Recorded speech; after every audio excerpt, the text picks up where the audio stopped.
Hello there. Come here, my little friend. Don't be afraid, and welcome to the Bionicle Inspiration Series. Today we're going to be talking about some Star Wars MOCs, and we're going to do what we always do. We're going to look at MOCs from across the Bionicle community under a unified theme to give you some ideas if you want to build something under that theme, or hey, it's just sometimes nice to just look at MOCs and see what people are making, study the techniques, and see what you can learn and how that could maybe help you with whatever you might be building in the future. So let's dive into the very first Star Wars themed Bionicle construction MOC, and this is by This Is Nothing at All, and this is a Stap, or STAP as you might also call it, a single troop aerial platform, or as you could call it, Stap. So here is the single troop aerial platform next to, I think this is more of a model. I don't think this is from any actual movie or anything, but yeah, more or less the real thing. So they're more sort of blue in Clone Wars stuff, and they're often more like brown, and you see them in the first episode of Star Wars, Episode 1, obviously. And yeah, I think they're a really unique and kind of cool idea for a sort of form of transportation, just a floating literal platform with guns on it. So it's kind of fun, and there's something that I like about that I think kind of just works for Bionicle in general. Like if you are building a MOC, just a humanoid character or whatever, maybe you could give them some sort of weapon or vehicle, I guess, very similar to this, that it's just this more abstract kind of, I guess it's kind of sort of like bicycle, or maybe even unicycle inspired, or even a Segway or something, but just the idea of a more abstract sort of vehicle that's quite small and quite compact that could work with any of the Bionicles that you've made. Maybe you could do something similar, whether it's heavily based off of the Stap or just sort of something akin to it. It's just a big thing with jets on it and guns or something. I like the idea of just more abstract vehicles like that are relatively achievable in scale. Because if you wanted to build a chariot or a horse-drawn carriage or something for a Bionicle MOC, that might be massive because the scale could be quite large, unless you're building smaller MOCs, of course. But, the scale of this, I think, is something that's so achievable and fun. So maybe it's something to consider if you've built a humanoid MOC and you want to add something else to it. Other stuff that I enjoy about this, when we look at the battle droid itself, so LEGO did actually release a sort of battle droid set, earlier in the sort of early 2000s, and it was a good set. I had one, and when I saw these, I at first thought it was the actual set, but upon comparing them, realized it definitely was not.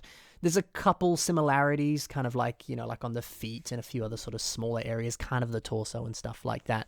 But it's nice to see how the builder here has sort of heavily adapted it. There's a lot more system used on their legs, just to kind of cover up some of the more sort of Technic underbelly and just sort of make it look a little bit more accurate to the source material, because battle droids are quite sort of spindly and thin. So adding in some system details like that is I think a really great addition, just for accuracy's sake. And there's also a good amount of light bluish grey thrown in here. Now, personally, I would say that battle droids are more just purely tan, but I don't know what it is. There's something I really like about these sort of pops of light bluish grey. It's entirely possible that sort of around the waist or maybe the neck, where certain those T pneumatic tube pieces are used to sort of link the neck to the body, or where there's sort of ball joints and stuff like that. It's possible some of those pieces didn't exist in tan, so we had to sort of add in some light bluish grey to actually, have some form of connection point on the actual MOC. Possibly.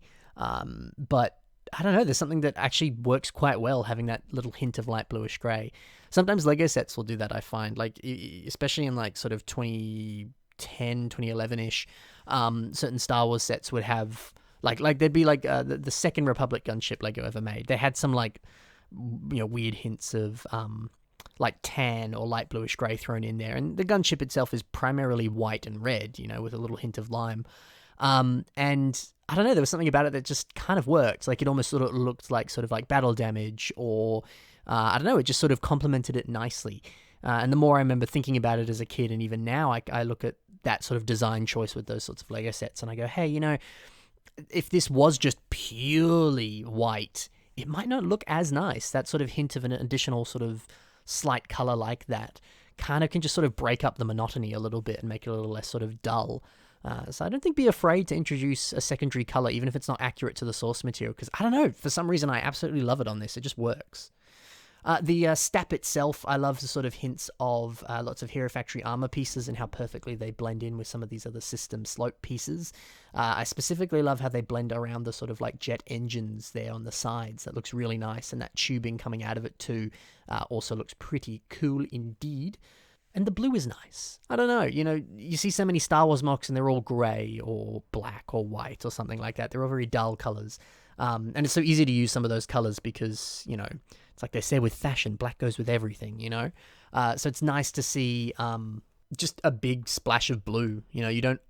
It depends. Sometimes you, of course, see it on MOCs and stuff like that. But, like, specifically on Star Wars stuff, it can be rarer to have some brighter colours. So that's really refreshing. Let's transition over to the next MOC. This is Boba Fett by Nobu Terry. So Nobu actually has done this with a lot of different sets from the sort of Star Wars Construction Ultra Build era of Construction as a theme. And he's done a fantastic job of revamping all of them. I've certainly covered some in past episodes of the Bionicle Inspiration series, but here's Boba Fett. So, yeah, definitely check out Nobu Terry. There'll be links in the description below. So check out his stuff, because if you're looking to revamp any of those characters, he's done a good amount of them, and he's done them very well. So I think this is a nice example of just all of his builds here with Star Wars, that he'll take the original set and then sort of expand on it in some way, just sort of like fill in details, fill in gaps, and just make the original design look so much better. There's some areas, kind of like the legs and stuff, where he'll keep it more or less the same, but, sort of, yeah, like I said, like fill in gaps and things like that. And it's just something that works really well. But, the torso itself and even kind of like the lower arms and the hands and stuff, that's more sort of heavily changed, which is nice, especially because he's made it even more accurate. Yes, the original toy had the, that sort of printed torso, which worked well, but it's nice to see Nobu here really playing with different like angles and stuff and having these different system pieces that look more or less the same as the actual sort of armor pieces, that Beskar Mandalorian armor there. And it's just cool, so I think something that's always nice, this is a weird comparison. I was speaking to someone the other day about Photoshop, and the differences between Photoshop and Canva. If you don't know what Canva is, it's just sort of like a sort of poor man's Photoshop, I guess. I don't know what you'd specifically call it, but it's intended to be sort of like to design stuff for people who've never really touched Photoshop or are very new to design. It's a very approachable way of doing it. And I was speaking to them about like, well, what's the sort of differences and why do you like using Canva versus me, who I like using Photoshop? And they were like, yeah, I used to use Photoshop more. I just use Canva now. But like Photoshop allowed me to do so much more. It was so much easier to like personalize stuff and get exactly what I wanted. Whereas like with Canva, it can be, you sort of are like forced down certain avenues because it is that more sort of like approachable way to design. And I feel like that's the same with this MOC here. The original toy itself, the original Boba Fett Construction Ultra Build set, looks lovely. It's fantastic. It's the Canva of Lego sets. But to be able to remake it like Nobu Terry has done here, you can really pinpoint certain areas, add in more pieces, change up the design entirely, and really personalize it to your own unique needs. And I think that's always really magical. And that's one of the coolest things about building MOCs, is you can personalize it and make it your own, And obviously Lego designers can be limited with that because they have budgets and, certain restrictions that they don't even tell us about. So yeah, that's one of the cool things you can do with MOCs. I think Nobu's done it perfectly here. I mean, even just the belt that Boba Fett has, the fact he's got those big sort of pocket pouch things on his upper legs, which I always thought were massive weird pockets, but hey, it's accurate to the source material and he's managed to perfectly reflect it, I think. Some of those details just weren't possible on the original set there, and they look lovely. They really bring this Boba Fett to life and make it look so show accurate, which, a lot of Star Wars fans like things to be pretty accurate, myself included. So, hey, it's pretty cool to see that with this MOC here. So maybe that's something you could do yourself, take an original Star Wars set and find some unique ways of not only personalizing it to yourself and changing up things that the set maybe just didn't quite do right, but you can make it look better. And also while you're at it, you can also have it be all the more accurate and really study the source material and try and replicate it with your own unique style. That could be a really cool approach to mocking, and I think Nobu's done that perfectly here. Let's move over to the final MOC now. This is by Alex Mertens, and this is General Brutaka. So, obviously, That's something that I've seen a lot of people say in the past whenever you have a sort of mock that you've made that's not even in any way related to Star Wars. If it has 4 arms, people will be like, oh man, it looks like General Grievous, you know. And of course Brutaka had 4 arms, so it seems like a very fair comparison to smush the two together in that sense. So it's lovely seeing what Alex has done here. It's just a very clever concept, and obviously, you know, it's immediately recognizable, and it's just a bit of fun. I do like the idea of sort of like Star Wars Bionicle mashups. Like, obviously, you know, there was Axon as well, you know, with Brutaka in that sense. I feel like Axon would make like a good Wookiee. You know, he's got that sort of raw brute strength and a big old weapon. It seems fitting. You know, you could have like Jedi Jalla. Pretty much any of the Toa could be good Jedi. You could have Sith Rudaka, or obviously just Sith Pterodax. That would probably work well. You know, there's a lot of possibilities there. So this is just a cool idea in itself to Star Warsify certain Bionicle characters there. And it could even be a bit of fun to write up a backstory for it. I remember reading somewhere someone was doing a project of like combining Star Wars characters with Marvel. And they had this cool idea that like Captain America in Star Wars would be like a clone trooper that, I don't know, got like lost in stasis somewhere or something and came back. And now there's the perfect soldier in the future and stuff like that. I'm like, that's really cool. So it's an interesting idea of combining 2 worlds like that and putting it into one. It works really nicely. But let's talk about the mock itself. You can kind of see with the mask here, there's a really unique eye design. I can't quite tell what it was because there's not a lot of pictures of this online. But I think it's minifigure hands, and I think he's kind of wrapped it around like a bar piece or something like that. So it kind of looks like there's sort of like a pupil of like black in that sort of sea of yellow there.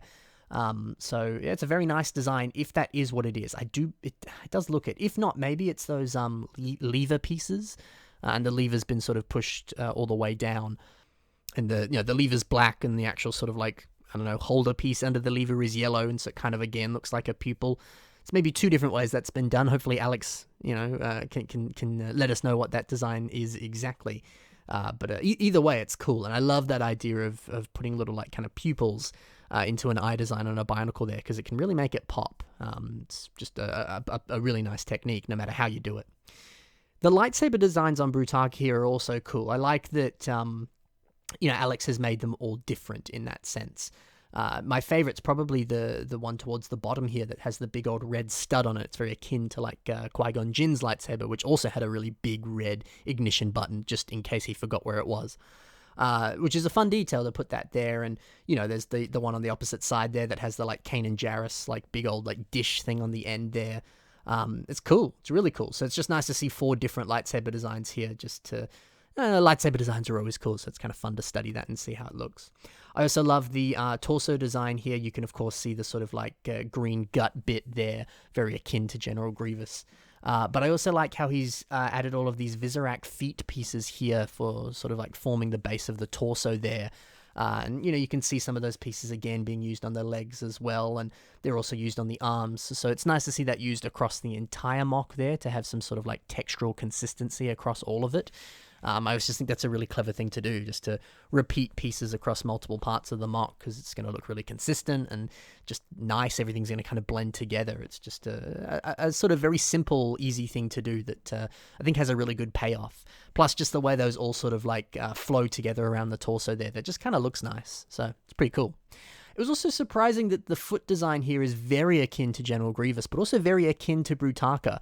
Obviously, the fact that they have 4 arms and I guess also their legs are very similar. It's surprising the amount of similarities between the two. So that's pretty cool. But yeah, this is a brilliant recreation of Brutaka, very heavily inspired by General Grievous, and it's a surprisingly perfect combination here. So that's pretty cool.